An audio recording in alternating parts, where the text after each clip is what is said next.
J'ai choisi comme thème les croisades. Non, je rigole. J'ai pris la surveillance des citoyens dans la lutte contre le terrorisme. L'heure est grave, et je ne parle pas de ma voix. Albert Camus, dans son discours de Suède, parlait de sa peur pour les générations futures de voir les États, tout au moins leurs représentants, renforcer la surveillance des citoyens pour un motif fallacieux. Ce motif fallacieux, on l'a trouvé, il s'agit du terrorisme. C'est magnifique quand même. Certes, bon, j'avoue, il y a eu quelques morts ces dernières années dues au terrorisme, mais bon, de là à généraliser sur l'ensemble des citoyens, je trouve ça un petit peu gonflé. Je le dis. D'ailleurs, on peut regarder, il est pratiquement impossible de protéger l'ensemble des citoyens en les enfermant dans des palais ultra surveillés, ultra protecteurs. De plus, n'est-ce pas une atteinte au contrat social ? Le contrat social qui peut s'analyser comme le contrat entre les citoyens et les gouvernants. Les premiers décidant de laisser quelques-unes de leurs libertés aux seconds, qui leur assurent protection et cohésion sociale, et justice surtout. Mais je ne pense pas que la vie privée fasse partie des clauses contractuelles entre nous, citoyens, et nos amis gouvernants. Renforcer la surveillance des citoyens pour lutter contre le terrorisme revient à porter atteinte aux principes fondant la légitimité des citoyens, à avoir un socle de liberté inaliénable, et voit les gouvernants violer l'une des clauses du contrat social. Ce renforcement n'est pas qu'une simple attention, mais bien une action. Il suffit de regarder l'entrée en vigueur de l'article 20 de la loi de programmation militaire de décembre 2013 pour constater que le gouvernement, ainsi que les autorités publiques concernées, peuvent avoir accès à l'ensemble des données personnelles de chaque citoyen sur informatique. Et de plus, pouvoir poursuivre sur des actions. Ça signifie que l'on autorise, sans contrôle a priori du juge, la pénétration de l'État dans nos vies privées.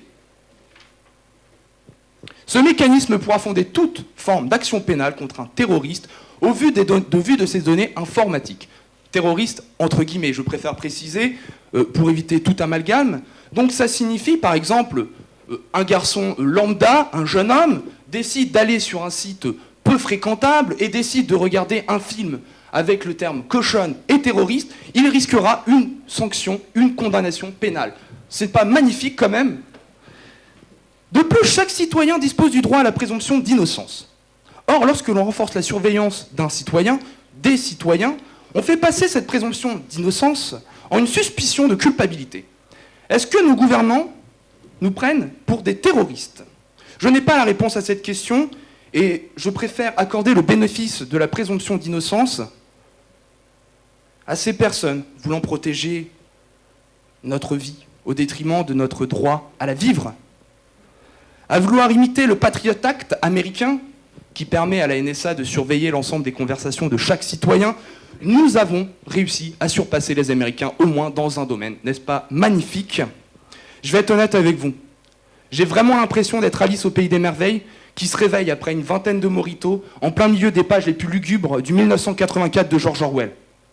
En parlant d'Orwell, il faut se rendre compte d'un truc. Au départ, Big Brother servait à protéger l'ensemble des citoyens, à les surveiller, en les surveillant jusqu'à chez eux, pour assurer la tranquillité. L'ONSOC a mis en place ce système. Ensuite, il a été interdit d'aimer, d'avoir un avis contre l'ONSOC et l'ensemble de la société.